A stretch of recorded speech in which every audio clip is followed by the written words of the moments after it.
Today is Wednesday, December the 14th, 2011. I'm Matthew Tucci. I'm Steve Stanley. I'm Heath Mulligan. And I'm Tony Casey. Welcome to the Technology Show, weekly podcast featuring technology, theology, and everything in between. The world's only user-antagonistic podcast. This is episode 136. Woohoo! Morning, everybody. All right, as We have a formal complaint to lodge before we get started. The The houseboy was not out on the front steps to welcome our guest today, and he had to ring his own doorbell. We'd like that rectified in the future if we could. Yeah, well, you're in charge. If you're bringing complaints, you bring the answers. Hey, listen, as we get started this morning, I want to throw it over to Matthew real quick. We have book giveaways today, and we want to make sure that you get registered for that. Yes, today is the day when we are finally giving away the 3 copies of the 3 books that we have. 2 copies of Organics by Dr. Bob Weitzel, and then 1 copy of Pocket Full of Questions by Donna Whitten. Both books we talked about on the show. Well, those finally arrived, the Organics books. They took a little bit of time to get here, but we have them, and we want to get them to you. So to get in for that entry, you need to go to Facebook and either tag the Technology Show in a post or write on our wall that you'd like to be entered for that, and I'll get you entered there. There is also a spreadsheet that I've made public that you can find on our Technology Show Facebook page where you can check just to be sure that your name is in the entry. So be sure to get that. I'll put the link for that also in the chat room, and we'll be talking about this to remind you another 1 or 2 times during the show today. Back to you, Tony. All right, and today in studio we want to welcome our special guest, Dr. Todd Voss. He is the new president at Southern Wesleyan University. Todd, welcome to the show. Thank you so much. All right, why don't you begin by telling us a little bit about your family? Be glad to. My family consists of 2 children and a wonderful wife. And my oldest is a son. He's married, lives in Arkansas, has the brightest, most attractive, my grandson there, ever.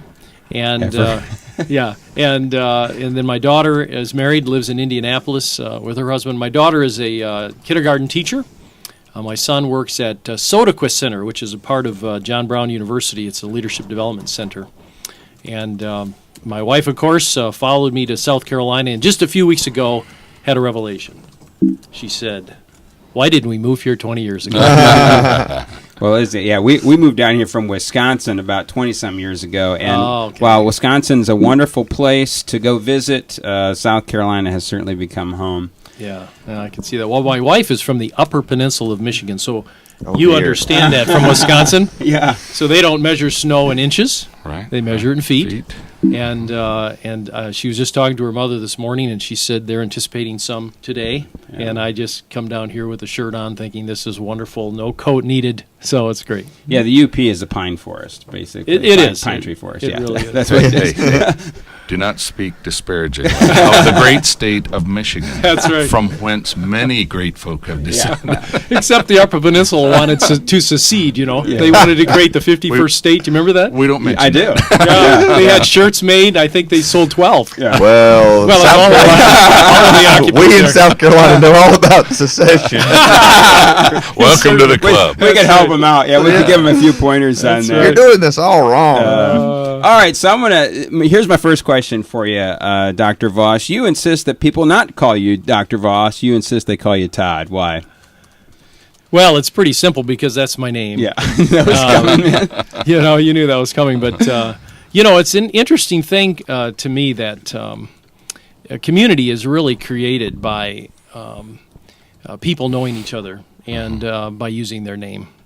And, all of the other titles you're given are wonderful titles, but they really only serve one purpose, and that is to establish maybe dominance or a level of understanding about perspective in terms of roles. And I've never really been very role-driven. I've been task-driven.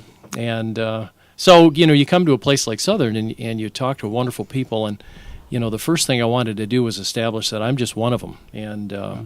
And I'm not sure they accept that yet, that I'm just one of them. Coming from the north, maybe that's part of it.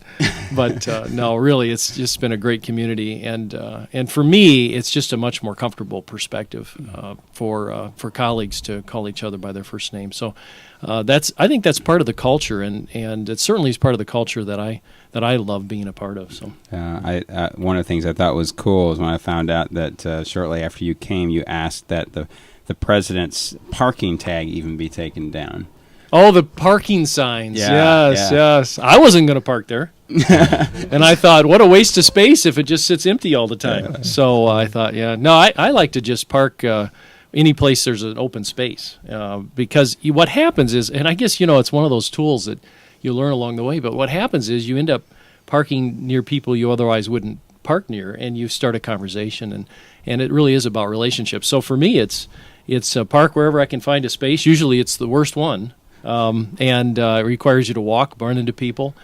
So it's part of that management by walking around idea. But plus, it makes it harder for pranksters to locate they the have president. no idea. Of course, I drive my truck to work a lot, so they still can't figure that out. They're thinking it's a maintenance vehicle. It's just a white Ford truck, Incognito. Yeah, that's right. Yeah. That's right. Tell us a little bit about your journey and your career and how you made your way to Southern Wesleyan. Yeah. I don't know how far back you want me to go. The most recent history was at a sister school in Indiana, and there a long time. When I joined Indiana Wesleyan 22 years ago, it actually was in worse condition financially and enrollment-wise and so forth, and also debt, certainly than Southern is today. Southern is a much healthier institution than when I arrived in Indiana.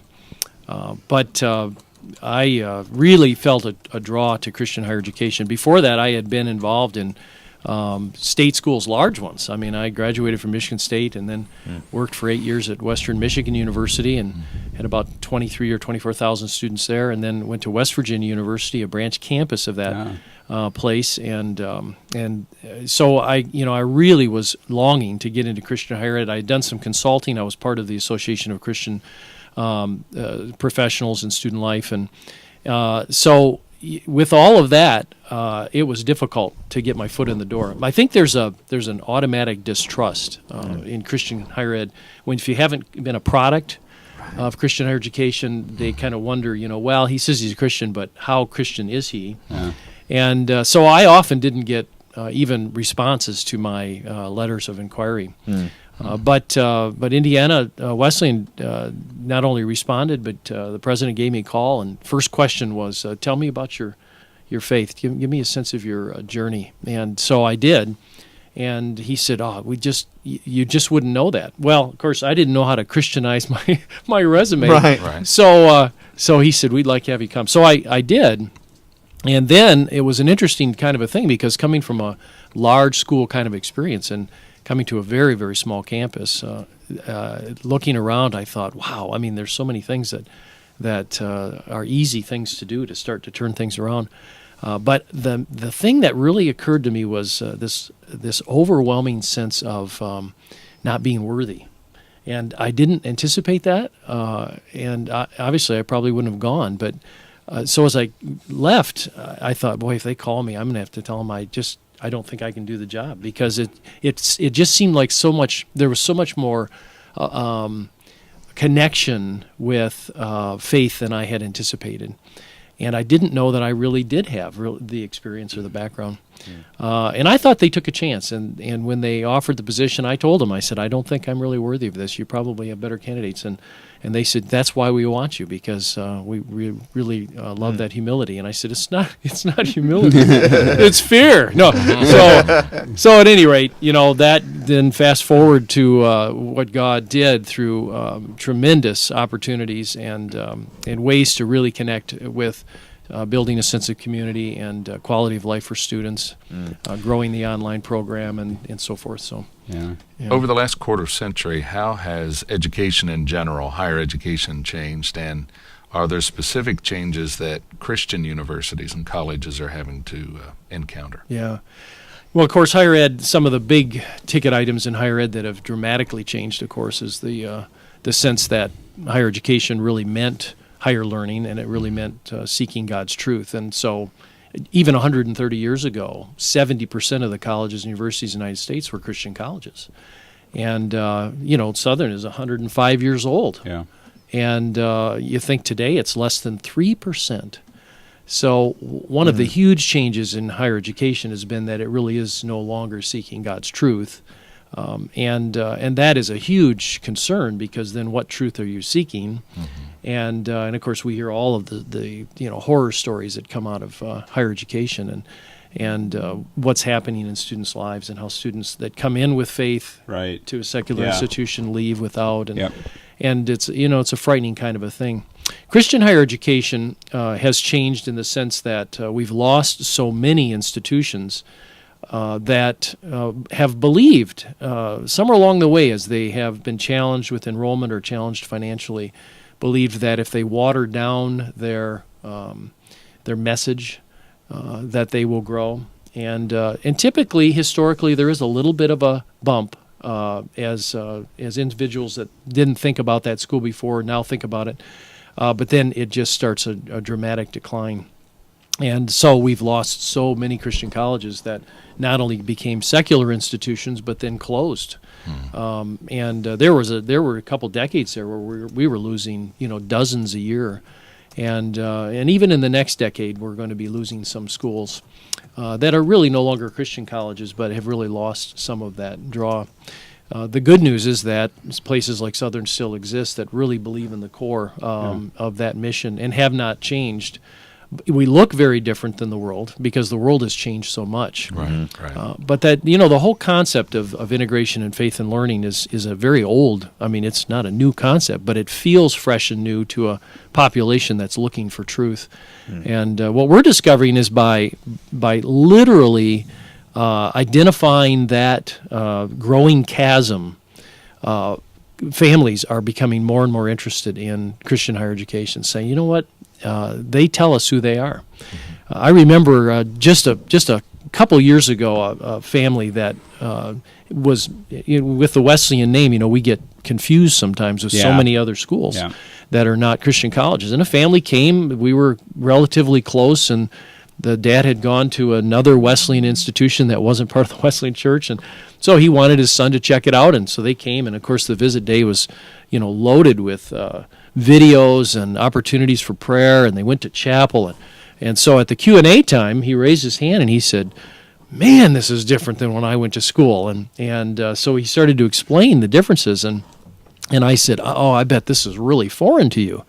And he said, it is. He said, but I'll tell you, I started getting a little bit uncomfortable, and then very uncomfortable, and he said, now I've come full circle believing that you're telling us that you're not everything, but what you are is this. And we're looking for a school that knows who it is.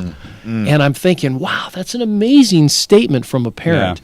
But we do know who we are, and we know we're not everything to all people. We can't be. How does the vision and mission of Southern Wesleyan, as you understand it and articulate it to the staff and to visitors, how does that guide you? What do you see it doing? Where do you see it taking it? We're working on actually redefining our mission a little bit, shortening it, making it more of an elevator kind of a mission rather than a very long one, because you don't sometimes have more than 15 seconds to kind of explain who you are, especially to a world in need. But our mission in terms of helping students align with their God-given abilities and passions, talents, and then how that fits into the world, how that's going to make a difference in this world. How it's going to transform. And that transformational concept is huge at Southern. And how is that going to transform the world? So how does that then define our day-to-day activity? Well, when you have a mission that's that powerful, then everything you decide to do as an institution, every piece of curriculum you develop, every program you create, every building you build, is it supporting that fundamental nature of that mission? And if the answer is yes, it's all systems go. If the answer is no, then let's find out why not, or should we do it at all? Right. And there are some great ideas that probably Southern has thought of in the past. There's some ideas I've thought of recently, and I thought, wait, that probably isn't missional. I mean, it probably doesn't fit this institution. And so no point in even considering it. But then there are others that come out of it that, especially when you start brainstorming, kind of like this group here, you start talking and an idea comes out and you go, wow. I mean, that's earth-shattering in the sense of where that could take an institution. So the mission is everything. It drives everything. It's the core, foundational element. A couple things on the vision and mission. Number one, I appreciate so much you have, or the university has gone to the different constituency groups. I was able to be one of those focus groups where it's clear that you're really trying to hone down what is it that makes Southern Wesleyan, and what, when would it cease to be Southern Wesleyan?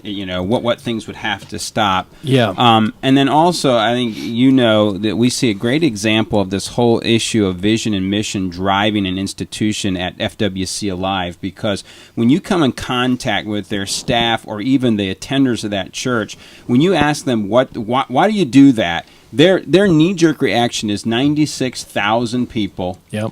In Pickens County who do not know the Lord Jesus Christ, and they run everything through that grid. That's right. And that's right. If they can't, if what they're doing cannot run through that grid, then they say then we probably shouldn't be doing it. And what I hear you saying is the same thing. Absolutely. For Southern Wesleyan.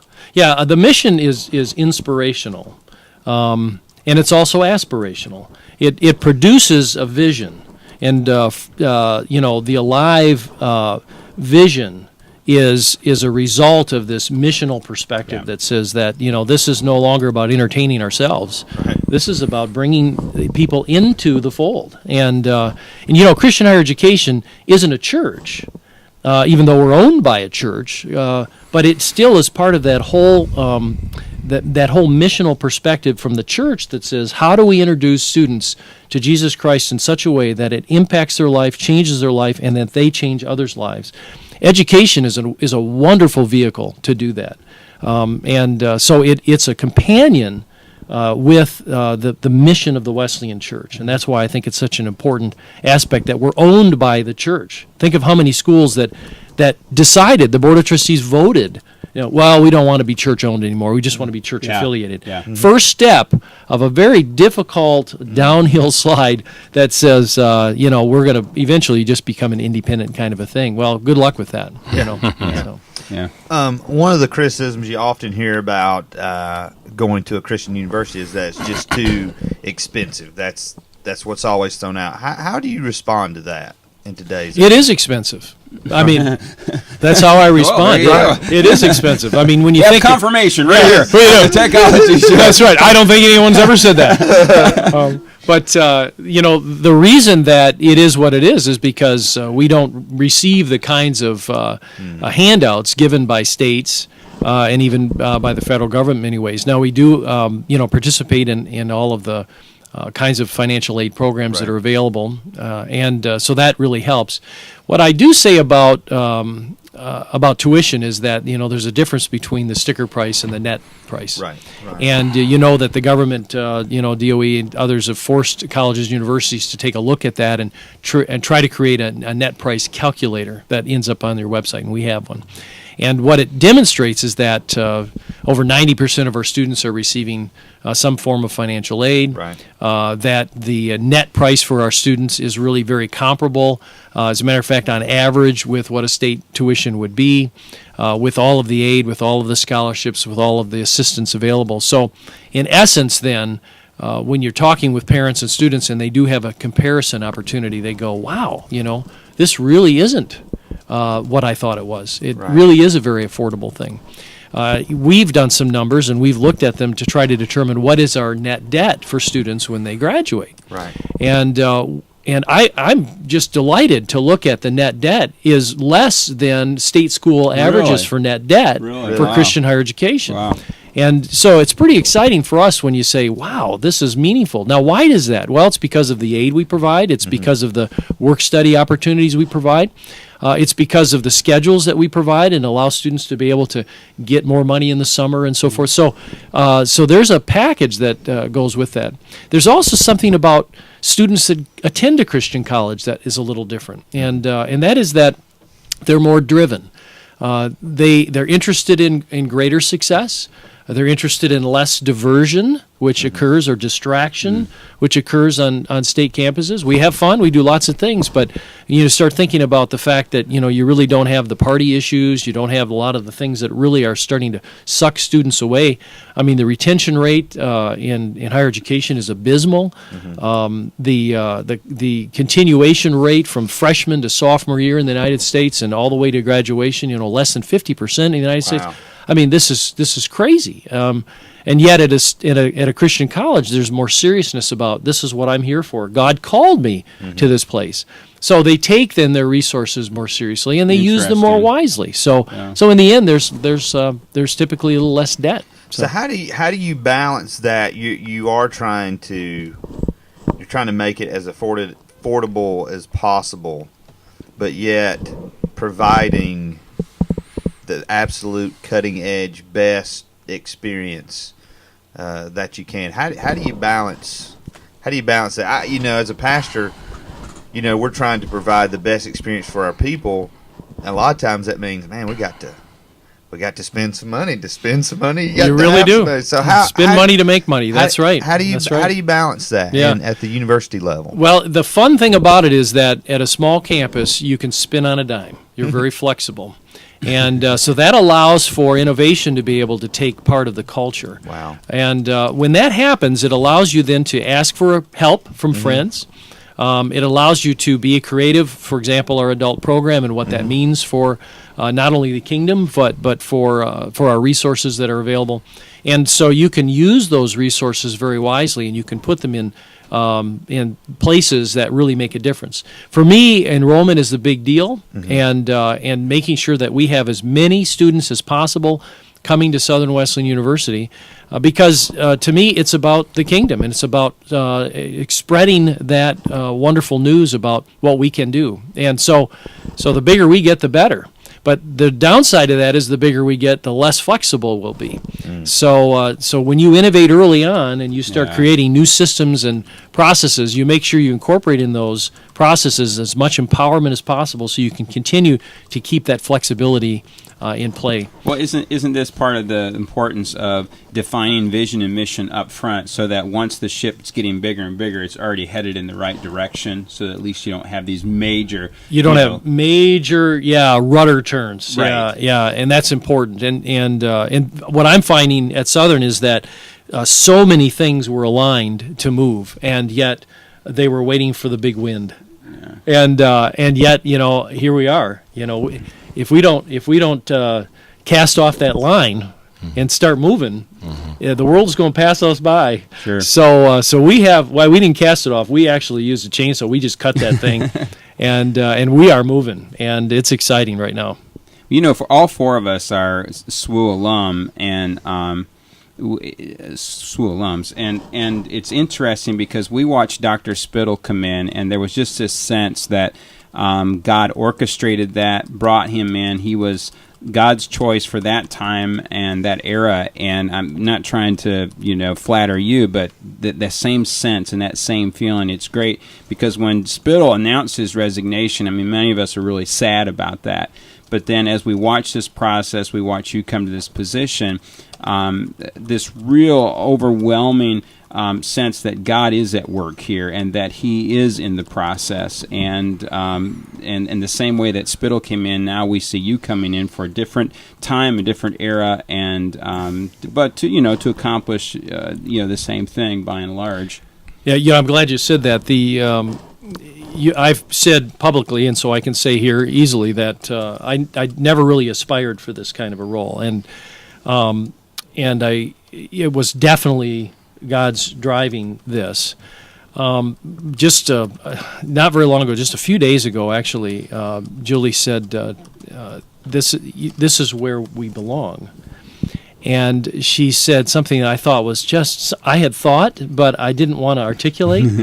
But she did, and did so well. But she said, we wouldn't have gone anywhere else. This is exactly where God wants us to be, and we feel it, and we know it. And He made it so clear. I've never had an experience like this, where it was so clear And this is exactly what you're supposed to do. And are you going to be faithful? And that was the question. Will you follow me? And I remember when that first happened, and I had no idea that this is what he meant. And I was walking, and I said, Lord, I will do whatever you ask me to do. And I knew that meant something, but I didn't know what it meant. And then as this started to unfold, and David announced his retirement and so forth, and I thought, oh my, I wonder if this is what it means. But I still was very reluctant to move forward, and all along the way, he kept putting things in place to say, yeah, this is what I want you to do. So what a peace, and what excitement to know that he's moving at Southern in such a way. Yeah. I've got one more question for you, but I'm going to take a little time out here. Matthew, I'm going to throw it to you. We have 3 giveaways today, so let's just once again. 3 book giveaways, 2 copies of Organics. You want to hold one of those up we'll there? Do that. Yeah, 2 copies of There Dr. Bob Weitzel's book, Organics. He was on the show with us a few weeks ago. You can find that episode and listen to him talk about it. Really cool content in that book. My favorite book that he's written. I wish that I could win one of the copies that I wasn't ineligible in some way. And then Pocket Full of Questions by Donna Whitten right there. She also was on our show, one of the staff pastors at 12 Stone in Atlanta, Georgia.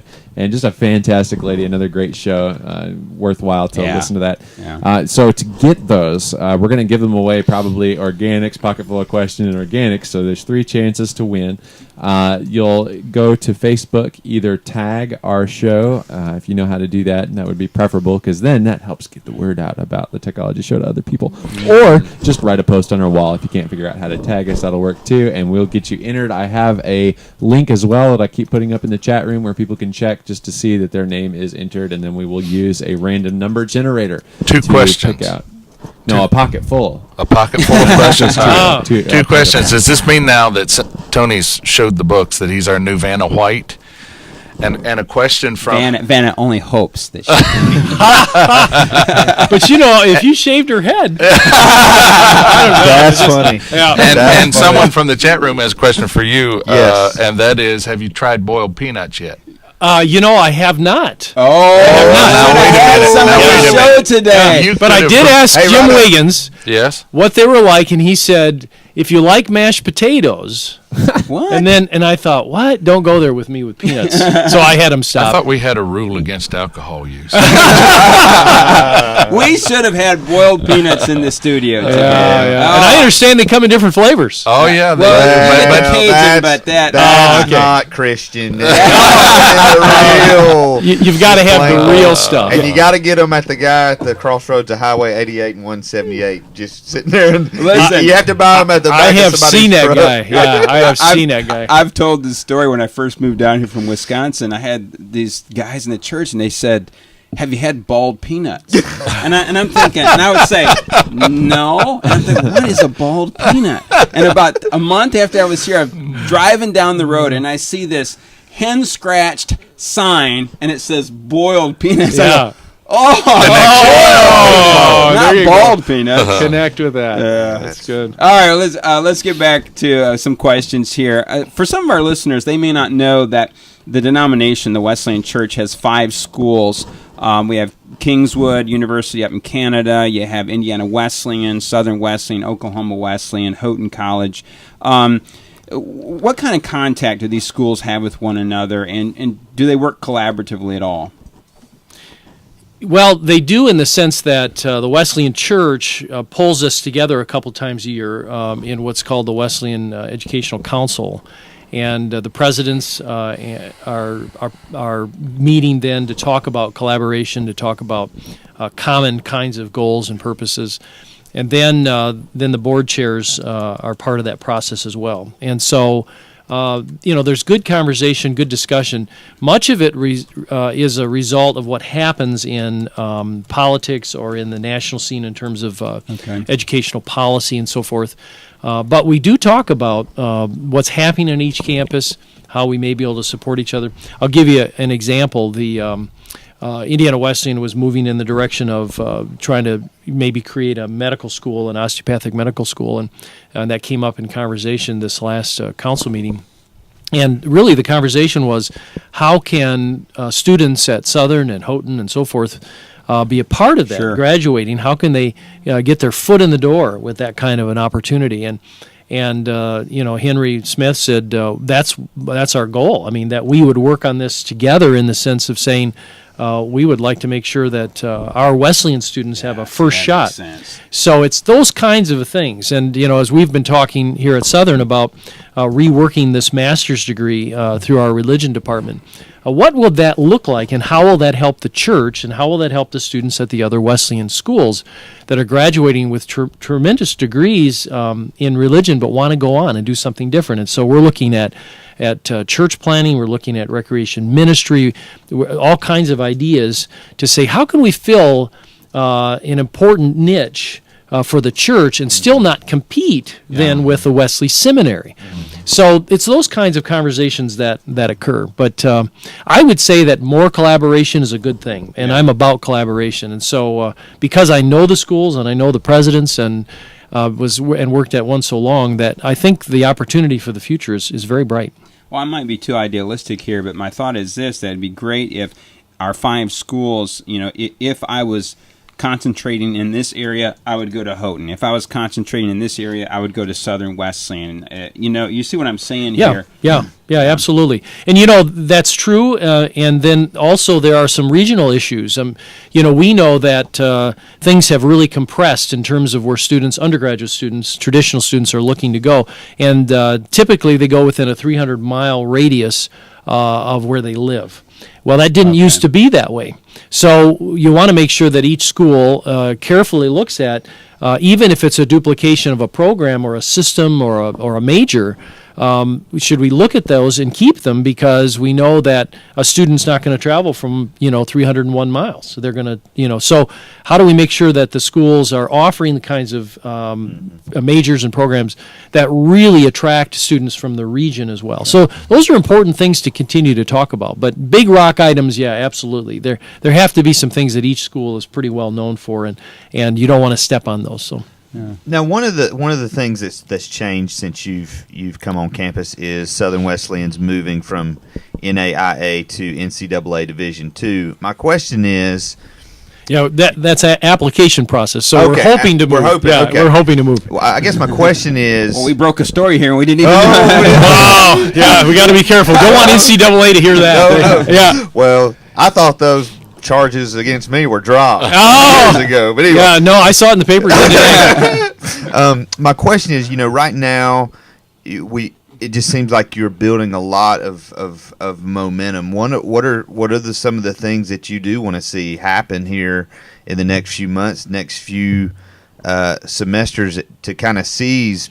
There just seems to be this just a sense of anticipation. Yeah, there really is. Well, I mentioned enrollment already, and so many of the things that we're putting in place are really designed to start up that growth engine. Right. And athletics is, we call athletics the front porch of a university. Mm-hmm. It's really the introduction for so many people. So focusing on athletics is an important thing for me. I love athletics. I love what it can do for a school. It can go crazy, and I don't support that. But right. The idea of athletics being an important part of the educational process is really great. So for me, moving to an application process with NCAA is just such a wise thing for Southern to consider and to ask to be a part of. Primarily because of the quality of life for students. Mm-hmm. When you think about the travel that our students have to do to compete in NAIA, right? NAIA is a great organization, yep. And if all the schools in South Carolina hadn't moved to NCAA, we would be happy to be and remain. But right. I think our goal is to take a strong look at this NCAA thing, because it brings us back to South Carolina yep. and North Carolina. And it allows then our fans to be able to go to away games, and it allows our graduates that live, so many, 10,000 of them, for example, in South Carolina alone, wow. To attend games again in South Carolina. We hardly play any schools in South Carolina anymore. I didn't even think about that, but yeah. So, and then there are other things about image and growth and roster expansion and expansion of sports. So for me, it's an enrollment issue, but it's also it's a quality of life issue, and it's really driven by quality for students. Other initiatives are huge. We're moving rapidly on deploying an online initiative for our MBA, Masters of Science and Management, and our MED. Those are huge for us, and we're behind the 8 ball. Now here, think about it. The school that almost literally brought adult higher education to South Carolina, Yeah. brought this Yeah. concept, is now playing catch-up on online. And at first, that kind of bothered me. I thought, wow, what is wrong with this?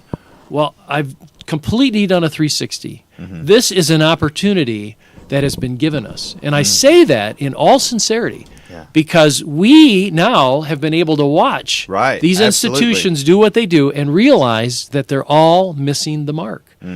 And they're missing it on the sense of community perspective. The thing that drives Southern, and you all know this, is the sense of community. Yep. This No whatever question. this Southern experience is Right. a unique experience. I visited our sites in Charleston and Columbia and North Augusta and Greenville, and I asked them the questions, the tough questions about their experience. And every one of them commented about the cohort experience and this new family that they have found. Well, our traditional students say the same thing.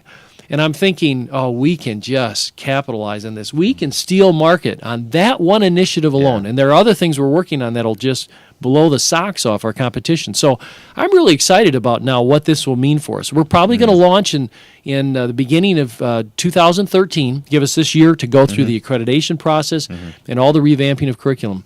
But quality program. It's all about quality as we're building this thing up. And then there's so many other components. The quality of life on the traditional campus. In residence life, we've slipped.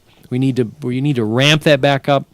We need to ramp up activities. We need to ramp up the connections with mentoring and other kinds of things that will be occurring, and you'll start to see. And get students back to campus. So many commute, and there are a lot of reasons for that. But some of them are the quality of life issues. So I want to change all of that and really move in that direction. If you have been on campus, if you were on campus 6 months ago and you came to campus today, you would say, wow, these people are doing a lot of things. We are. And that's because we know what's in our hand. We have the tools to do some things now that are very inexpensive but make significant aesthetic improvements. And so we're doing painting, and we're doing sidewalk repair, and we're doing replanting, and lots of flowers, and the campus has really changed, and it's exciting. And so students are seeing that.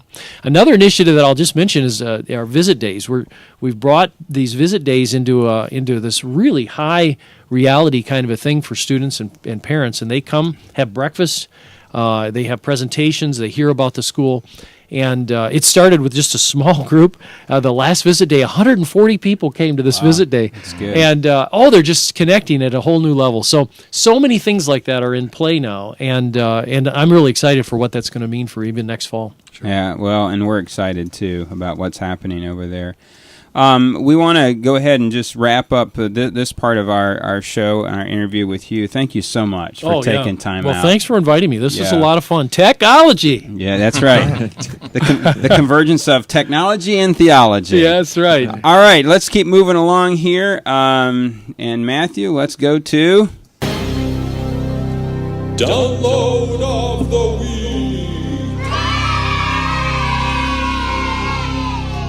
Right, and our download of the... I was going right into that. Never mind. Oh, okay. Well, I was just going to say our download of the week is Slim Cleaner, and we have a video that will explain what it is. And I recently expressed a kind of a dislike for Windows, which was just haunting me. I said Windows feels like poison to me on a podcast. And it really was affecting to a lot of people. A lot of Windows fans. And Joanna got this idea that she could provide a better Windows experience for me. That's what I'm hoping. And when we were talking about this, and she was telling me, okay, well, if you get a laptop, here's what you need to do. And I thought, people are going to get these for the holidays. They're going to get a new Windows laptop, and it's going to have stuff on it that they're not going to like. Well, they'll have some stuff that they do like. But Yeah, some sure. stuff they No, don't like. I understand that, but it's going to have like bloatware. Absolutely. And you have kind of like put together a little guide to how to make your Windows. Windows for you. Depoison, the antidote. Yes, I'm hoping after this you are going to be using Windows. I'm going to be a full-time Windows user after Full-time this. Windows user. Anything's possible. So let's walk through. Yeah, what would you we've do? got a few different steps here. So this is a Samsung right out of the box. Hopefully we're getting that there. And one of the big problems is crapware. You mentioned it before. Yeah, I hate it. Hate it. Litters the whole Have system. you met anybody who's like, you know what I really like? crapware. I like a computer to be really bloated when I get it. I bet actually this company that makes this software likes crapware because they wouldn't have a product. They wouldn't have a business. They wouldn't have a business. Coming at it from a different angle. Yeah.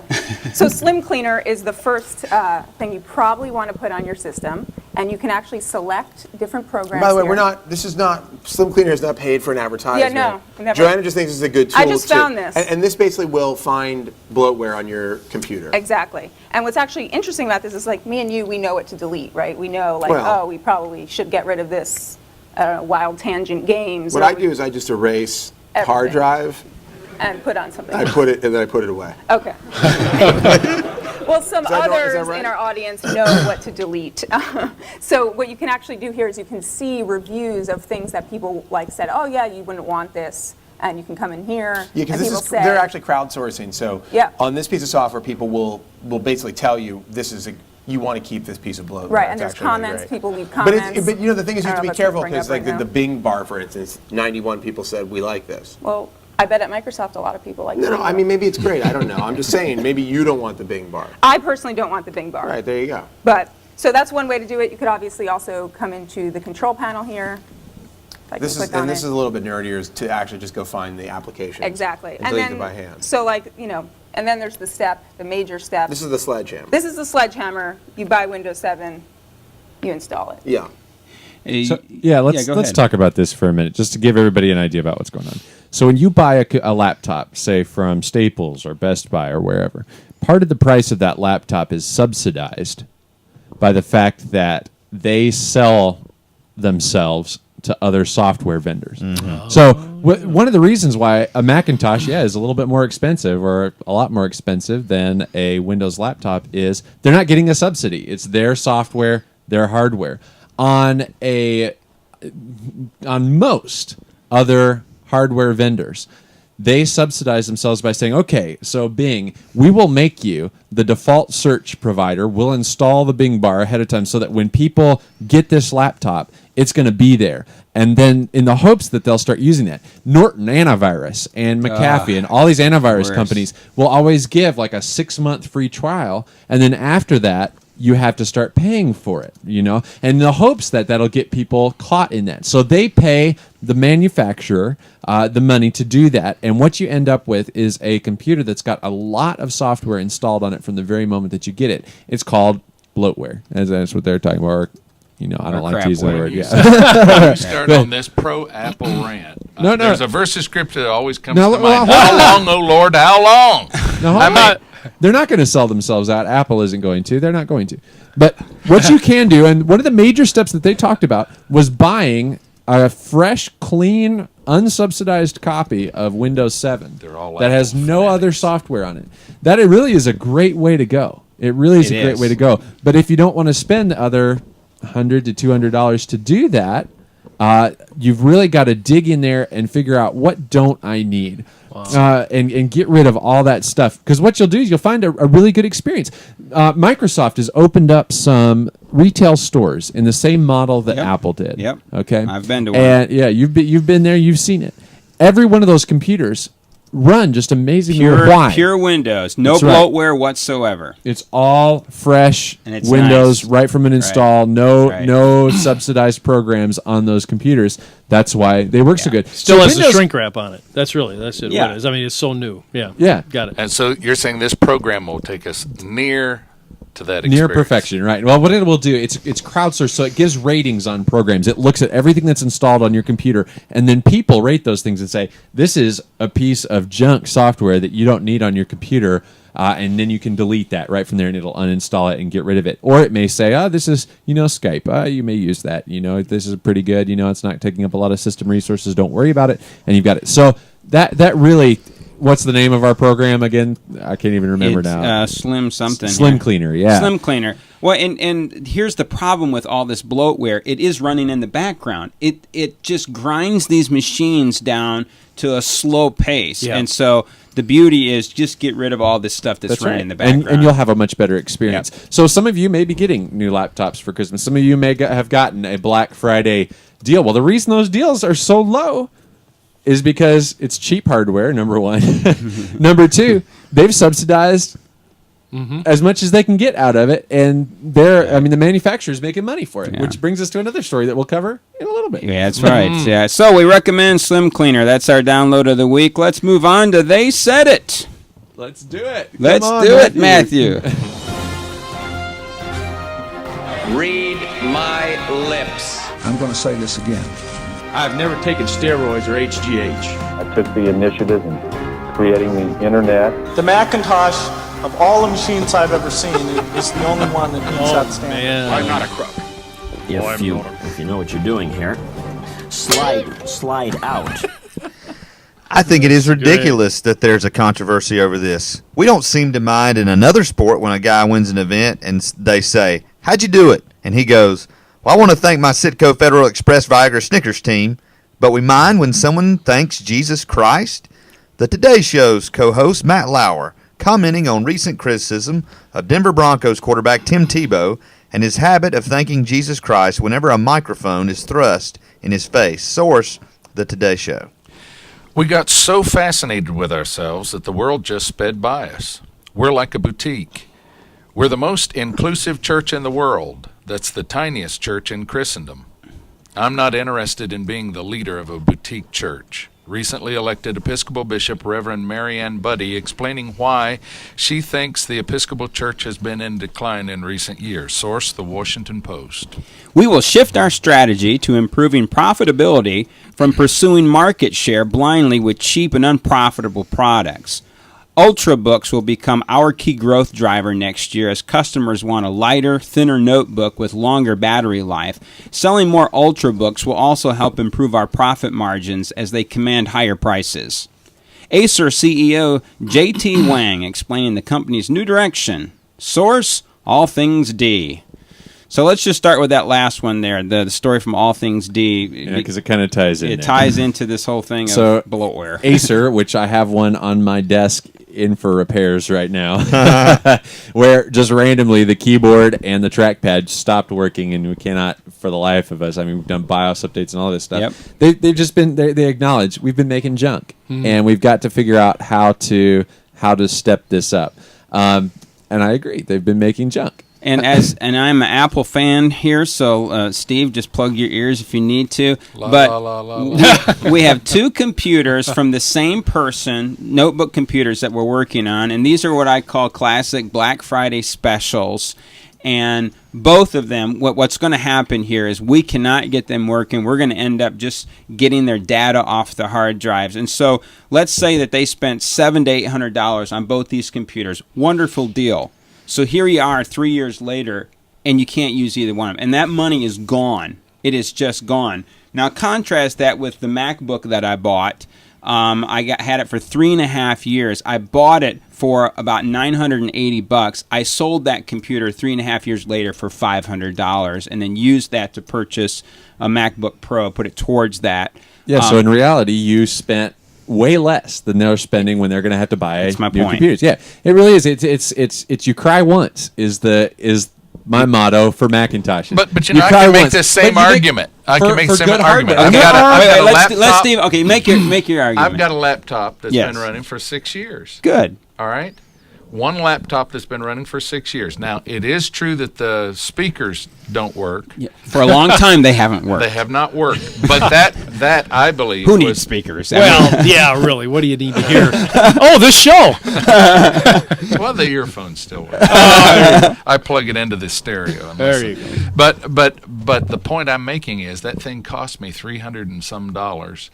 For 6 years, it served my needs, what I really need. Mm-hmm. The aesthetics of sound would be nice, but it's done what I need. So there are exceptions to the rule, is what we're saying. Well, what I'm thinking is, if you got two laptops from the same guy, maybe it's not. Well, one of the two that I'm working on is like guy. It's this Hewlett-Packard tablet laptop that has a failure rate of about 85% in the GPU. It was designed poorly. The GPU overheats and it causes it to break. I actually fixed it and got it working by doing what's called a reflow on it, but it's broken again, like it overheated again. So, I mean, like, what do you do with that? If I had a teenage son that had 2 trucks of transmission went out in them, I might contact the manufacturer to see if there was a defect in that particular model, but I think more than likely I'd be looking at the kid. Hey, with the HP, there was a class action lawsuit on it, and so people have been paid. We know how these work. The lawyers get the money. Yeah. The people get $10 in their pocket, and with the person who sent us this computer, they didn't even know there was a class action lawsuit on it, so they're just out in the cold. So they bought trash. They bought a computer with an 80% failure rate. And they're left with trash, and this goes. And Acer finally, the CEO is saying, "Hey, we have a new strategy," and I'm just going to tell you, all over the blogosphere and on tech blogs, what they were saying is Acer's new strategy: we're no longer selling crap. Technology, right? Technology, theology, everything in between. Let me connect the dots. Would you want to be found in possession of an Apple? With that logo on there, one byte missing, with all of its implications, if the rapture were to take place. You're crazy, man. You are crazy. No one mutilates. It worked for Harold Camping. It can work for us. Originally, Apple was going to call themselves Eve. I didn't know if you knew that, but had no idea. Thank you for the insight. It's a shame you won't be back on this show. Yeah, that's right. I'm working at it, the little logo so I won't be back. Is now featured on mud flaps and 18-wheelers. There are some good hardware makers that are not Apple. There are some good ones. And Lenovo's a good one. Yeah. And if you spend money, you can get a good Hewlett Packard. Like, they make some really good ones, but the majority of stuff isn't. But once you start getting there, you're running the same price because it costs money to make quality. Right. And you have to cry once if you want something that's going to last. One thing, and I'm going to jump into this conversation. A few years ago, we made the mistake of buying an E-machines right when Windows Vista came out. That is a mistake. And people see that. We got a great deal on it at Best Buy. But what they don't tell you is that a lot of these machines that are being sold, brought to you by Best Buy. They're not. Now this well, I guess it was Best Buy's fault. But is it Best Buy's fault that E-machines didn't put enough memory in the computer to effectively run Windows Vista? And so when I tried to boot this computer up, it's 4 years old. I hit the power button the other day. 20 minutes. It took 20 minutes to get to the home screen. Wow. Love it. Wow. All right. Hey, let's try to tackle these other two stories. I hope that's not the way you write your sermons. I loved Matt Lauer's comments yesterday. I saw this on the Today Show. And I love the way that he came to Tebow's defense. And he says, wait a minute, this is ridiculous. We got people who are criticizing him, thanking Jesus Christ, when you have these NASCAR guys is what he's talking about. Way to go, Matt. Yeah. Here's the thing that I really love about Tim Tebow. He's never claimed. He's always very careful to say, God does not care who wins a football game. Mm-hmm. God gave me these talents. I'm trying to use these talents for his glory, and I'm not going to forget why I'm here, that, without him in my life, I wouldn't have this opportunity. And so Tim is just taking advantage of the opportunity to share his faith. He's not saying, hey, God helped us, win this game. One of my favorite stories, back in, I believe it was 97, Marlins and Indians World Series, and Tony Fernandez playing, I can't remember if it was second or shortstop, made a game-ending error. It made the error that cost the Indians, their first World Series since 48, 54, I forget. But after the game, he said, thank God for the opportunity. And I was like, very rarely do you hear the loser say that. Yeah. So I like how Tebow's handling, man. He's faced a lot of criticism. Mm-hmm. Mm-hmm. And the dude is 7-1. And here, let me just throw this out, and I want to speak for Tim Tebow. Isn't it odd sometimes that the Lord blesses those who he knows are going to bless him and give him the credit? Amen. I wish the Cowboys would give God credit. Maybe. Somehow the Cowboys always seem to, I don't know, they get positive press no matter what happens. Don't you think, though, that it's interesting how, and you've talked about this on the show, I think, but how the media just doesn't know how to handle this whole faith thing. They just don't. And their knee-jerk reaction is criticism. And let's criticize the person that's bringing it. And it's an amazing thing. What is the fear factor in this whole faith continuum? I think for the media and for football analysts, they know how to analyze football. And I'm not a football analyst, but when you analyze the football aspect of this story, it does not add up. You have a kid completing 48% of his passes. His throwing motion is horrible. His skill set for reading defenses, it's just not there. So a football analyst looks at Tim Tebow like, this guy's terrible. But then he sees 7-1. And they say, well, what's different about Tim Tebow? Well, what's different about Tim Tebow? He's a born-again Christian. He's very open about his faith. And that is who he is. And so it's how he encourages people. It's how he motivates people. And it's hard for a football analyst, especially non-Christian ones, to make that fit. He doesn't have the skills, but he's winning. So maybe there's some credence to this of that, because people said at the beginning of the season, college rah-rah speeches don't work in the pros. They're in first place right now. Yeah. Well, and I applaud Matt Lauer, who jumped on this thing yesterday, big time, and he was right. Well, I'm not big on sports. I'm probably the least sports-minded person you know. I think, however, it has nothing to do with his ability or skill, although that's what buys him the platform. What they don't like about him is the fact that he won't buy into the compartmentalizing of you keep your religious life over there. Now, you want to say thank you, Jesus, in front of the cameras one time, that'll be fine. But he's not doing that. He's saying this is part of who I am. Mm-hmm. This is an integrated element of the whole of who I am. Yeah, very good. And people, Wesley said, they'll forgive anything but an altogether Christian. Yeah. Somebody who's engaged. I heard one person say that for all the criticism coming against Tebow, that isn't he everything we want athletes to be, as far as character, as far as being a teammate, as far as working hard? Isn't he the example? I mean, you take the faith out of it. You just look at his hard work, his dedication, his commitments to his teammates.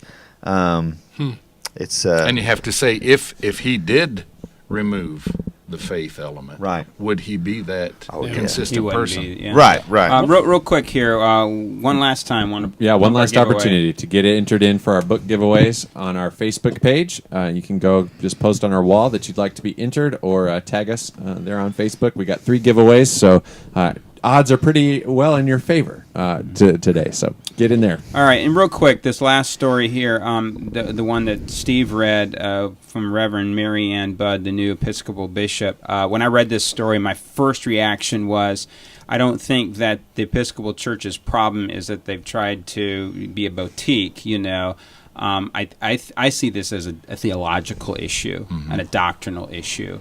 And when the church is reduced to being simply a social entity, and people that have listened to this show know that, especially with Steve and I, that part of what we love about our Wesleyan heritage is that, for starting with Wesley and the founders of the Wesleyan Church, there was a great integration of faith and social action. Could not be separated out. Exactly. But when the church becomes nothing more than a social agency, all of a sudden you are faced with this thing of, how are you any different than any other social agency? And at the heart of who we are is the gospel of the Lord Jesus Christ, that social change comes out of that. That is the thrust, not social change itself. So I think that I would take issue with Reverend Buddy here in that I think the issue is theological and doctrinal. I think G.K. Chesterton's statement about the democracy of the dead, that is, listening to the whole church in all time, we don't do that anymore. We not only disrespect those older and younger than ourselves, but we also don't listen to voices who have traversed much of the same territory we're traversing today. And the fact of the matter is, we're trying things that have no logical foundation in fact, but they sound good. They appeal to the now. And my prayer is that for our denomination and sister denominations, for the evangelical world, for the whole of Christendom, that we will listen to the voices that spoke into cultures very similar to our time, and understand that we gain nothing by losing the fundamental message of Jesus Christ, of the cross, of God's love, but God's love for sinners, his hatred of sin, his opposition to it, and that we will be a people who evidence both in equal proportions. Very well said. Amen. Yeah. We talked, Tony, about mission, and we talked about how important that is in the sense of core. And you think about that statement, and you think about mission, and it's gone. Right. I mean, the social mission is a shifting sand mission. It doesn't mean anything. Yep. So because societies change, and what is important to society a century ago may not be important now. So what has to drive the church on these issues is the core mission and value of Jesus Christ making disciples, and what does that then look like through that grid? Right. Yeah. And this is, I mean, we have mainline denominations that gutted that. I mean, they gutted Scripture, they gutted the essentials of the gospel, and they are hemorrhaging. And so I just think it's a misdiagnosis of the problem. Mm-hmm. Yeah. And it's not that we're not aware of what is being said in our time, but as Jesus himself said, my sheep hear my voice. Yeah. We listen to him. We follow no one else.